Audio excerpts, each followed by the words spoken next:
Let's go.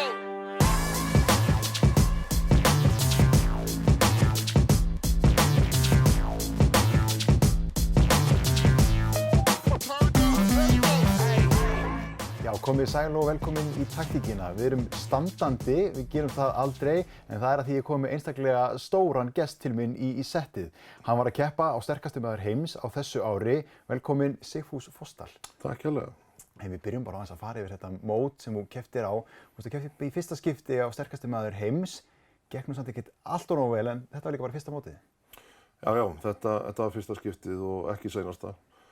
Og það er kannski spurning skilgreiningu hvort það gengi vel eða illa, því að ég meiddist þessu lúti, en fram á meiðslum gekk gríðarlega vel.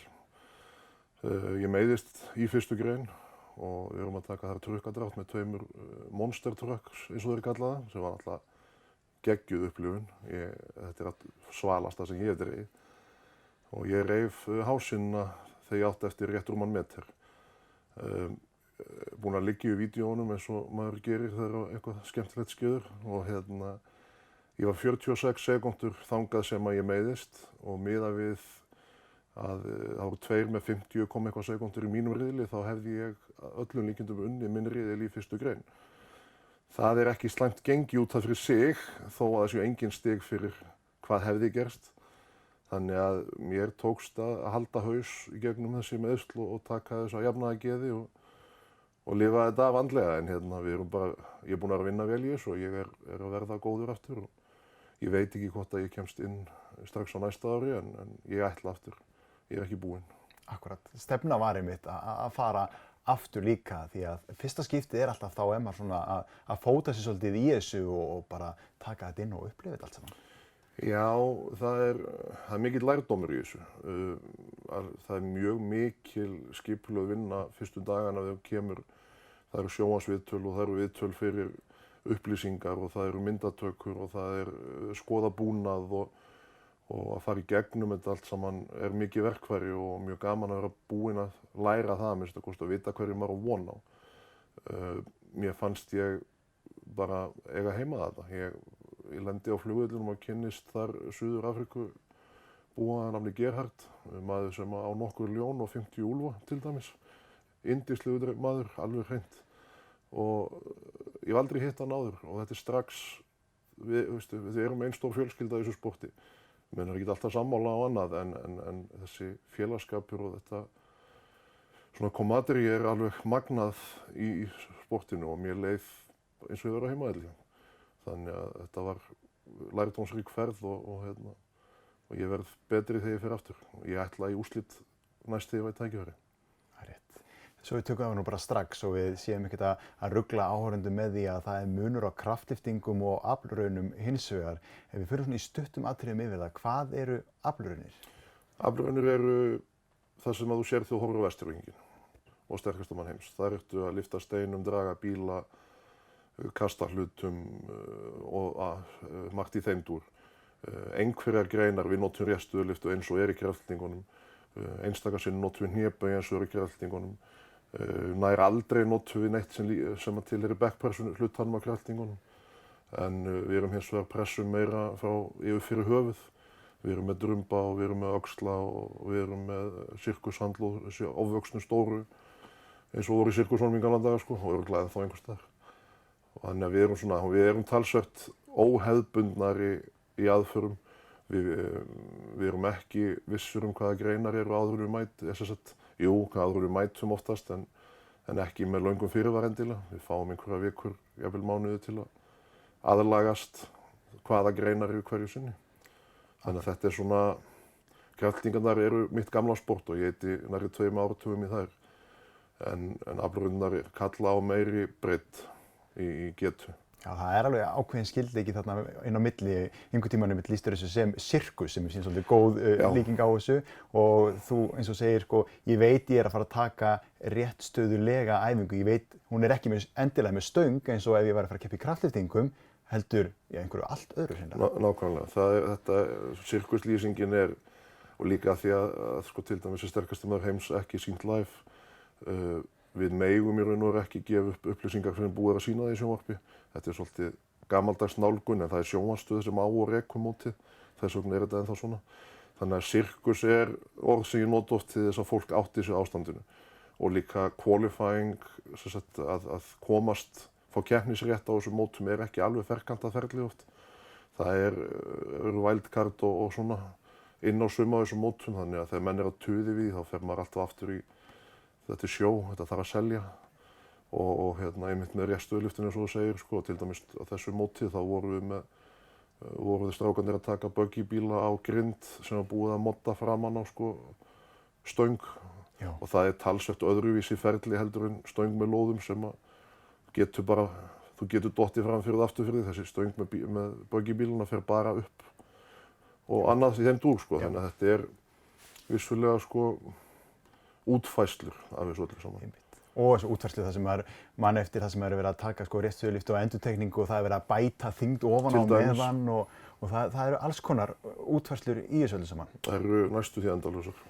En það verður einmitt til þess að þetta verður svo skemmtilegt áhorfendasport og við tengjum mörg hver við þetta að hafa séð eins og Vestfjarðavíkinginn eða sterkasti maður heims að því við eigum nú gríðarlega mikla sögu Íslendingar í þessu sporti.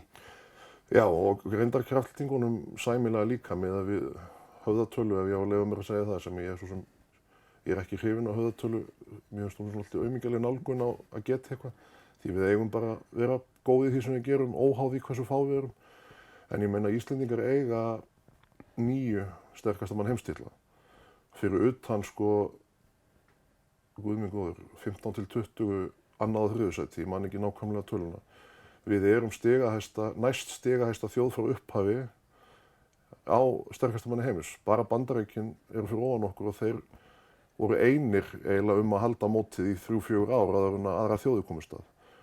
Þannig að sko við erum einhver besta aflrúnaþjóð í heimi og sko við höfum 8 mót þar sem við sendum 3 menn í 30 manna keppni og þú veist, það hefur verið ótrúlega breidd af keppendum og meira að segja sko við alltaf vitum af Jóni og Magnúsi sem að ruddu brautin og Hafþóri sem að hefur átt frábært rönn og verið vakið athygli núna í seinni tíð sko. Og það samt fullt af strákum sem voru í heimsklassa sem að fólk kannski man ekki eftir, ekki almenningur. Stefán Sölvi, stórkostlegur afburðamaður sem átti meira inni, var óheppinn með meiðsli. Torfi Ólafsson náði 4. sæti og hann var ekki í toppstandi fyrir það mótinu sinni á sínum tíma sko. Georg Ögmundsson einn af vanmetnari afburðamönnum sem við höfum átt. Var virkilega góður á sínum tíma. Ari Gunnarsson, stórkostlegt eintakakeppandi, hann var hársbreidd fyrir að komast í úrslit fyrir 3 árum síðan. Það eins og við fjöldaframleiðum þetta og þú veist, þetta sama og við sjáum í crossfitinu. Það ekki bara það að Anni Mist hafi unnið titla þetta fyrst, heldur kemur bara einhver önnur og tók við af henni síðan sko. Man fyrst verið ákveðin líkindi með þessum greinu þó að sé öðruvísi keppendur en við erum mjög góð bæði mitt í crossfit og aflurunum og báðar greinar hafa það að það eru mjög áhorfendaveinar því það er mjög skemmtilegt að horfa á þessa keppni. Það er mikið að gerast og ég veit ekki nákvæmlega hvað veldur því að það er alltaf mikið meir úthald í þessu crossfitinu, mikið meiri styrkur í aflurunum þannig að þó það útlitslega eigi sameiginlega þætti að þá eru þær samt alls ekki eins sko. Þannig að við höfum sýnt mjög góða breidd í þessum sportum sko. Og ekkert bara þessu, það er margt sem Íslendingar hafa náð að skara fram úr sem smáþjóð. Og ég var einmitt með við félaga minn frá Bandaríkjunum hérna daginn í viku og hann og fleiri, þeir komast ekki alveg yfir það hvernig við förum að þessu. Og það er alltaf verið að leita ástæðum en hver hún verður aldrei ekkert að fullyrða hugsa ég. Margt sem kemur til greina sko. Við leysum allavega ekki þessum þetta hérna. Við skuldum smá auglýsingarhlé, við ætlum að kíkja yfir í örstuttar auglýsingar og höldum áfram eftir þær. Let's go!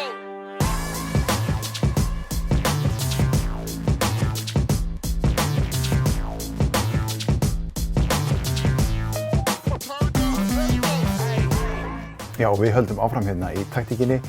Sigfús, þú nefndir Torfa Ólafsson áðan, hann keppir í sterkasti maður heims keppandi hérna frá Akureyri árið 2000 og síðan er enginn þangað til að þú tekur þátt hérna frá Akureyri sem keppir. Já, það er 19 ára hola þarna hjá okkur, en við ætlum að passa að hún verði ekki jafn löng frá með næsta skipta að minnsta kosti, en ég reyndar sá eini sem að keppa að einhverju marki og utan höfuðborgarsvæðisins, Þannig að ég veit ekki hver tekur við að mér þegar sá tími kemur. En hann að minnsta kosti ekki kominn. En þetta einmitt eins og segir, þetta ekki margir og þetta kallar á sérhæfða aðstöðu þó þú getur vissulega æft ákveðin styrk inn í líkamsræktarstöðu þá verður að hafa ákveðin búnað til þess að geta æft bara þetta grip og annað sem að þú þarft í drumba og kúlur. Við höfum látið smíða fyrir okkur mikið af tækjum sem við þurfum, til dæmis smíðaði mágur minn fyrir okkur fyrir alveg 11 árum síðan drumb sem við erum með hjá okkur. Við erum með öxul, við erum með sirkushandlóð, við erum með sandpoka upp í, við erum 125 kílóa núna. Við varum að fá poka frá Breitlandi frá styrktaraðilanum mínum sem fyrir upp í 180 kíló. Við erum með 2 atlasteina og við hefðum þurft fleiri en það kemur að því. Og allt tekur þetta pláss fyrir utan það og svo það maður að koma sér upp þessum tækjum og eiga þau. Ég tók off-season inn á líkamsræktarstöðum hérna fyrir 2 árum síðan. Það var allt í lagi, þetta voru léttari æfingar og svona en til dæmis bara stangirnar þar henta ekki fyrir það sem við erum að gera. Það kannski ein góð stöng á hverjum stað í mesta lagi, stundum engin. Þú vilt ekki bera ábyrgð á því að begla stangirnar því það gerist með þessar ódýrari stangir. Það eru oft griplausar og sleipar. Og þú veist, maður getur oft unnið með hvað sem er. Ódí Wilson sagði að hann kysi að æfa helst með rusl til þess að þegar hann mætti á mótstað þá væri allt æðislegt. Þannig ég hef sé alveg hægt að taka þá langt samt líka, sko. En Möl og Sandur hefur hjálpað mér helling seinustu árin bæði sem styrktaraðili og þeir hafa lánað okkur rýmið sem við vorum í þegar þú heimsóttir okkur í vor. Og það aðstoð sem er ómetanleg. Hún ekki rúmmikil en hún hefur gert okkur kleift að æfa þær greinar meira og minna sem við þurfum að æfa. Það eru pínu fróðlegt, við erum búin að vera þetta síðan í apríl. Það verður gaman að sjá hvernig veturinn verður í kuldanum því þetta er óupphitað. En við erum með 2 ofna og það bara verður látið ganga. En bændagöngu og uxagöngu og annað mun ég ekki geta æft yfir háveturinn bara því að við höfum verið að æfa hann úti.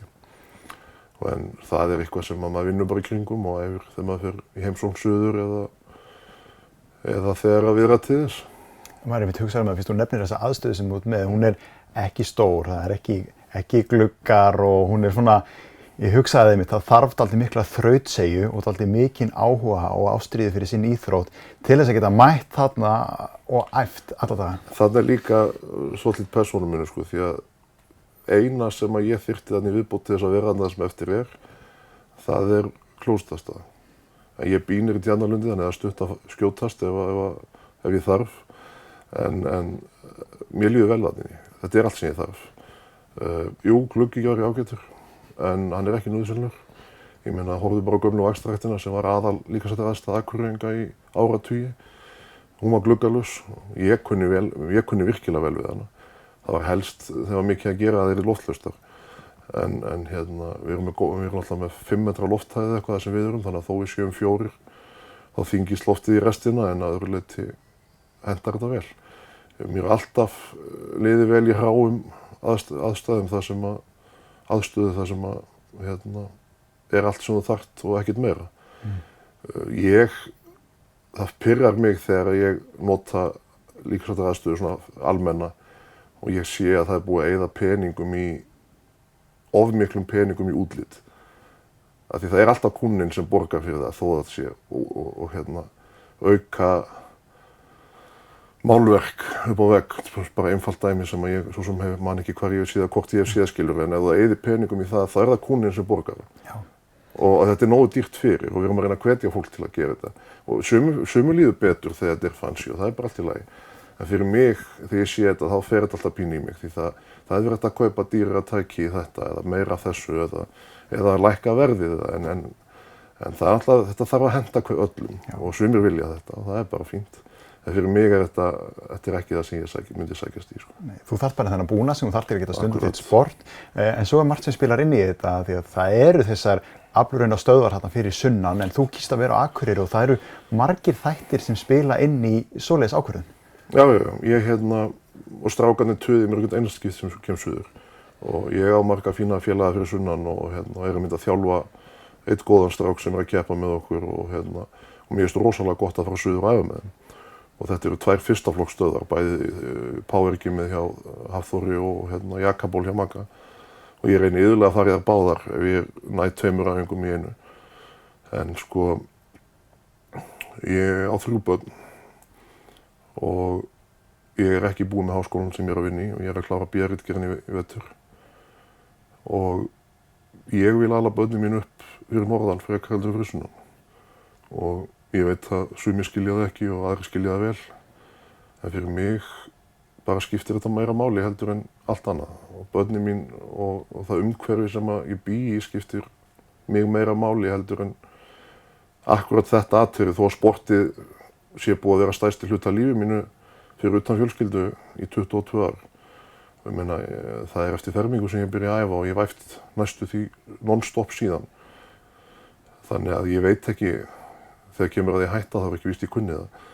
En hvað var að búsetu og þetta, þá vil ég frekar harka í að koma mér úr betri aðstöðu heldur en að hætta sko. Og við höfum rætt að okkur á milli nokkrir að reyna, við erum með aflunarfélag hérna á Akureyri og það áhugi fyrir því að félagið fari stærri aðstöðu og klúbburinn sem klúbbur verði opinn fleirum.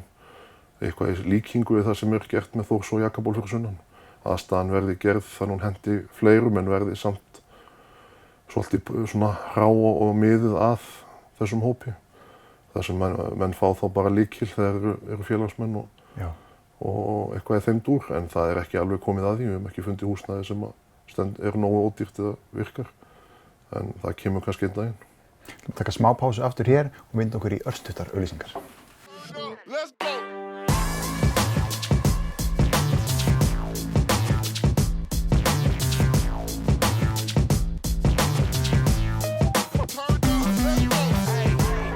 Þá komum við að því að vinda sér í síðasta hlutan af þessum þætti.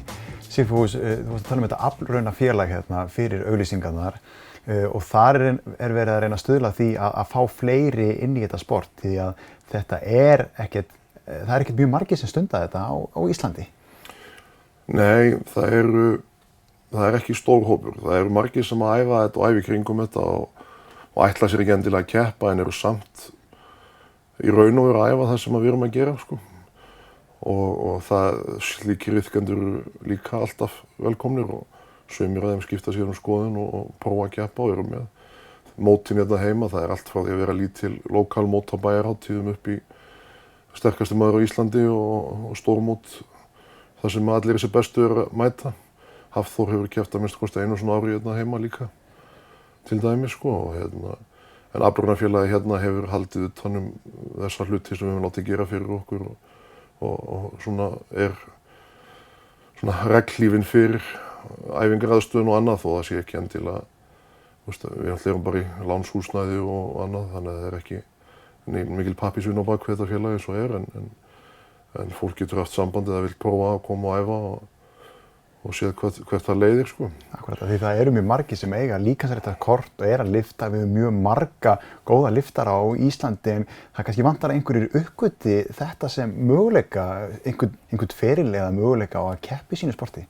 Það eru margir sem að hafa lúmskan áhuga en fór ekki alveg að taka skrefið og þessi félagsskapur samt svolítið þannig að menn halda ofta þeir sé að labba inn í það sem litið niður á það sem gera minna eða að byrja, en það bara ekkert, held ég, fjær því að vera satt, sko, því að þetta menn mæta á stórmót og taskan þeirra týnist í flugi. Þeir sem eru að keppa við þeim lána þeim allt sem þeir geta lánað þeim. Og menn standa saman og menn hjálpast að og menn lána hver öðrum ef eitthvað hefur týnst eða gleymst og menn hvetja hvern annan út í eitt. Þó þeir sé að tapa fyrir þeim eða reyna að vinna þá. Ég held að það sem lýsir best hugmyndafræðin í þessu sporti og auðvitað er að hugsa allir svona en ég held að sjáist oft best í þessu sporti af þeim sem ég hef komið nálægt að minnsta kosti að það vill enginn vinna af því einhverjum öðrum gekk illa. Já. Og þú vilt frekar næst eiginlega tapa heldur en að hinu hafi gengið illa. En þú vilt vinna af því þú varst betri. Hinn átti topp dag en þú átti betri dag. Þú vilt ekki vinna af því þú átti góðan dag en hinn gerði mistök eða átti bara slæman dag, illa upp lagður eða eitthvað. Já. Þú veist þá að hann á inni. Þú veist að þú hefur ekkert endilega unnið hann. Og þú veist, við styðjum hvern annan endalaust í þessu sporti, sko. og margir sem koma nýjir inn, þeir verða einmitt kjafstopp yfir þessu elementi. Já, þetta næri alveg upp úr og niður úr þessi stuðningur alveg að hæsta Já, alveg klárlega sko. Og það er alltaf einn og einn sem mikið keppnisskap og þarf að fá að anda þegar hlutirnir eru búnir eða gekk illa en það er aldrei, beinist aldrei að neinum öðrum. Og auðvitað eru undantekningar á því en það er almennt ekki tuðað í dómara eða grenjað yfir úrslitum eða þú veist, auðvitað gerist það einhver tíman og menn segja eitthvað og ræða saman en það er ekki svo sérð í mörgum sportum og þú veist, það er bara ekki liðið. Þú gerir þig bara fíbli með því leið sko.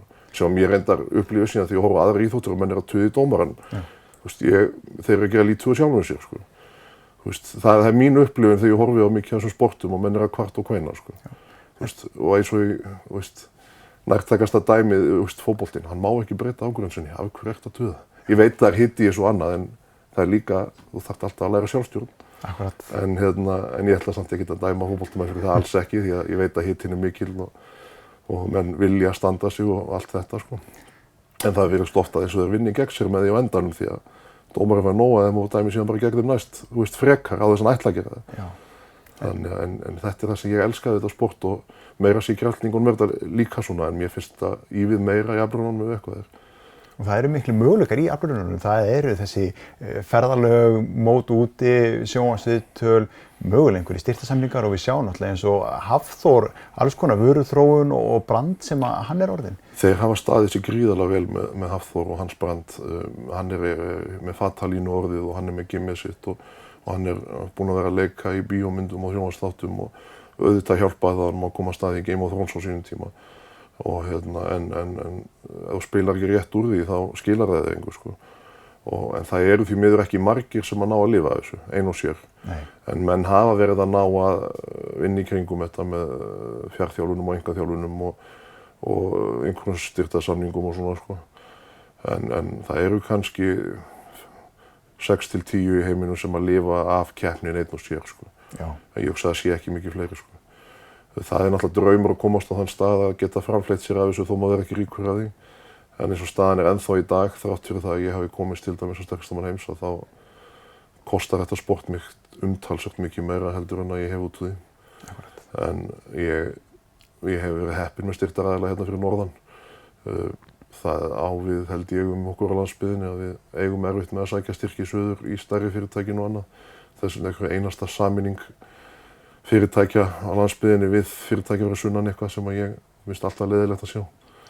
En auðvitað er það líka þróun.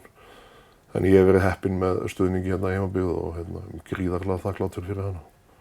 Nú er tíminn alveg að renna frá okkur ef við horfum aðeins fram á veginn bara hjá þér.